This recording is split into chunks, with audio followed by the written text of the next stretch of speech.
Hey everyone, I'm Elise Harper, 36, and this is the story of how my nephew's cruel taunt at his parents' vow renewal. Nice dress, Aunt Elise. Did you borrow it from the help? And my sister-in-law's mother, calling my daughter useless in front of a laughing crowd, broke my heart. But then my 13-year-old daughter, Mia, grabbed the microphone and said, "I have a gift for the happy couple." What she did next turned our deepest shame into a moment of blazing vindication. Before I tell you how Mia's courage exposed a family's lies and rebuilt our future, drop a comment with where you're watching from, hit that like button, and subscribe if you've ever risen above toxic family drama. Trust me, this story of a mother and daughter rewriting their legacy will leave you inspired. A Harper name meant something in Chicago.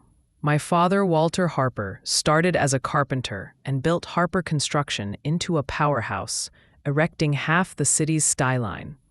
Our Lincoln Park brownstone, with its ivy-covered facade and rooftop garden, was a testament to his grit. I was the youngest, trailing my brother Nathan, 39, and raised on Dad's mantra, "Work hard, stay honest, and family is your anchor." He promised Nathan and me an equal split of his empire, saying at our weekly barbecues, "You're both my legacy, not the buildings." I believed him. Why wouldn't I? Dad was my rock, the one who never missed my soccer games or Mia's science fairs, even after my husband David died in a work accident 8 years ago, leaving me to raise Mia alone. That loss shattered me. Mia, only 5 then, struggled with dyslexia, which made reading and writing a battle. Specialists said trauma amplified her challenges, but her mind was a spark, curious, sharp, with a memory like a steel trap for anything she heard. I took a job as a hardware store manager to afford her tutors, scraping by in a modest Rogers Park apartment. Nathan and his wife Vanessa, a real estate broker with a fake smile, lived in a Gold Coast penthouse. Funded by Dad's success, they judged my small life, sneering at my job and implying Mia's struggles were my fault. "If you'd disciplined her more after David," Vanessa once said at a holiday dinner, her voice dripping with pity, "she wouldn't be so limited." I bit my tongue, but their words cut deep. The call came on a rainy Monday. I was helping Mia with her homework when Nathan's name flashed on my phone. My heart sank. Nathan texted, never called. "Dad had a stroke," he said, voice flat. "Rush hospital. It's serious." I dropped everything, grabbed Mia, and sped through Chicago's slick streets, praying I'd make it in time. I didn't. Dad was gone before we reached the ICU. Nathan stood in the hallway, already on his phone. No hug, no tears. "It was quick," he said, eyes avoiding mine. "We need to plan the funeral." His coldness stung, but grief dulled my suspicions. I didn't notice how he took charge, sidelining me with the hospital staff, as if Mia and I weren't there. Dad's funeral was a spectacle. Hundreds of contractors, clients, and friends packed a downtown cathedral. I spoke, voice cracking, about Dad teaching me to hammer nails and telling Mia bedtime stories about Chicago's bridges. Nathan's eulogy was polished, corporate, more about Harper Construction's legacy than Dad's heart. Vanessa sat front row in a designer dress, dabbing dry eyes. Mia clung to me, her presence my only anchor. After, Nathan mentioned the will reading. Thursday, 10 a.m., Peterson's office. Don't be late. I assumed it was routine. Dad had always been clear about splitting everything. How naive I was. Peterson, Dad's attorney, worked in a sleek loop high-rise. Mia came along, reading a physics book despite her dyslexia, her earbuds in to catch an audiobook version. Nathan and Vanessa arrived, dressed like they were closing a deal. Vanessa barely glancing at us. Her nephew, Tyler, 15, smirked at Mia.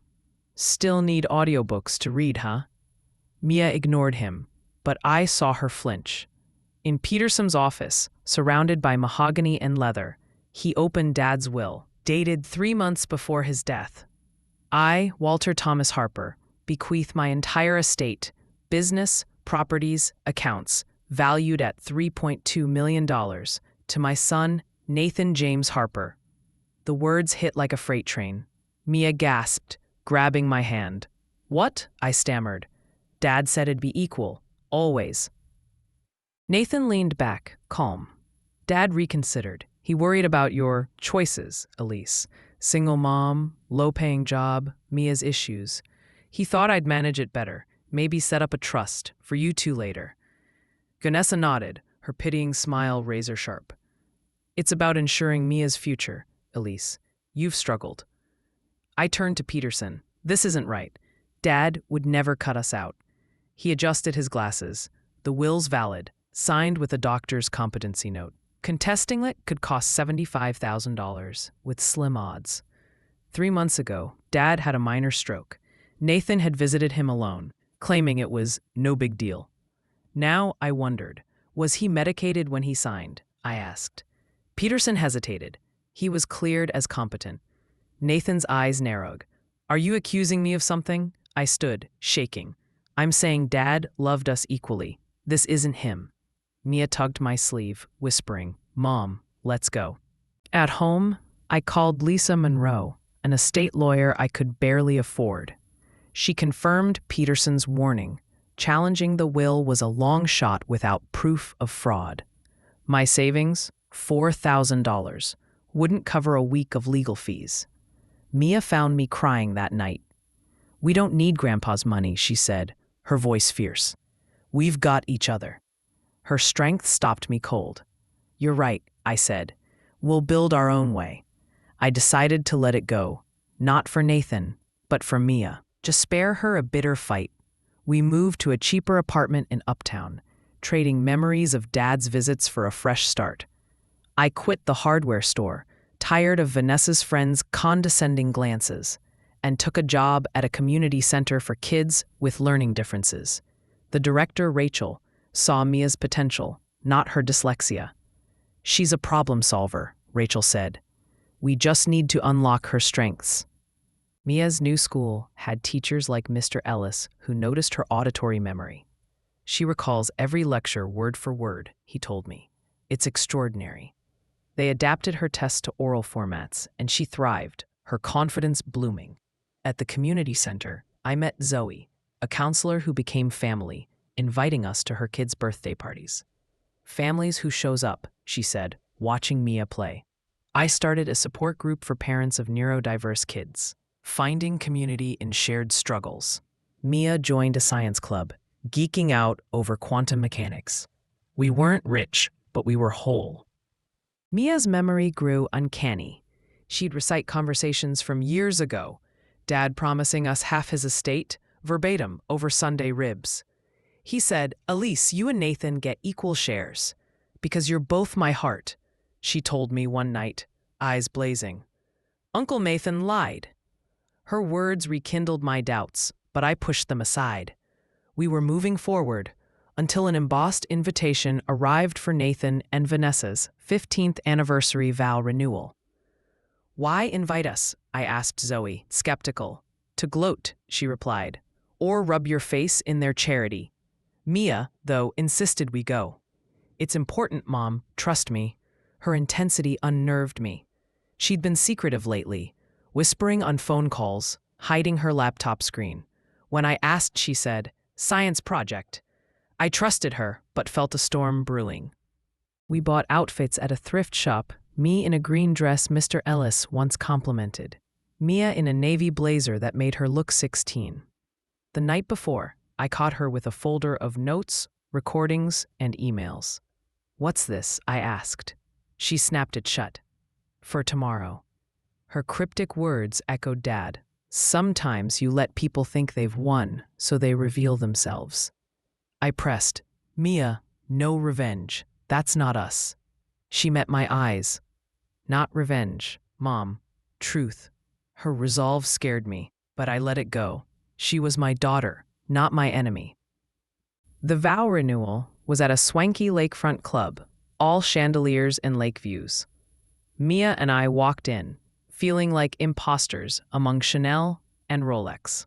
Vanessa's mother, Evelyn, greeted us with a sneer. Elise, you made it. So, resilient. Her eyes flicked to Mia. And you brought your little scholar. Guests, Dad's old partners, Nathan's investors, gave us pitying nods. Our table was in the back, with low-level staff and distant cousins. The ceremony was ostentatious. Vanessa in a $10,000 gown, Nathan stiff in a tux. Their vows dripped with wealth, not love. Mia watched, eagle-eyed, clutching her backpack. At the reception, Nathan approached, all fake warmth. Elise, Mia, thanks for coming. Quite the upgrade from your community center life, huh? His jab stung, but I smiled. We're happy, Nathan. Congrats. Vanessa joined, tipsy, smirking.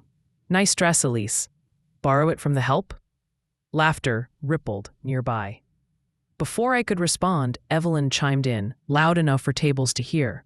And Mia, bless her heart, still struggling with books. Maybe she can bust tables, something useful. The crowd's chuckles burned my cheeks. I grabbed Mia's hand to leave, but she stood, voice steady.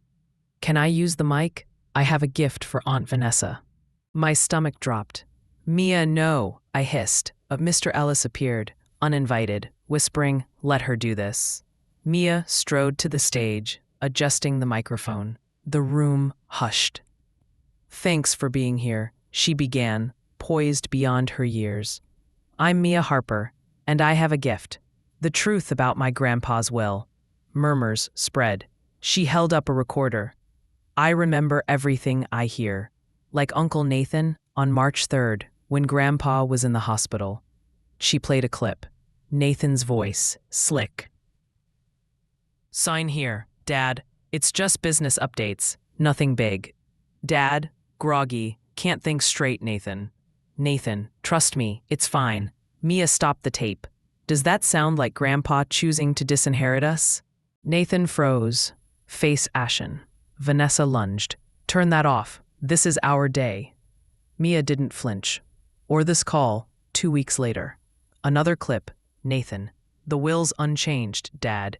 Half for Elise, half for me. Like you wanted. Gasps filled the room. Evelyn swayed, clutching a chair. A man stepped forward. Richard Holt, Dad's retired lawyer friend. I'm Richard, he boomed. Mia's been working with me. That will Nathan presented, forged. We have the real one, from Walter's safe, splitting everything equally. Plus, medical records proving Walter was incapacitated when Nathan tricked him. Nathan shouted, "This is a setup," but Mr. Ellis blocked him. Careful, Nathan. Assaulting a kid in front of witnesses won't help. I stared, stunned. Mia had planned this, with Mr. Ellis and Richard.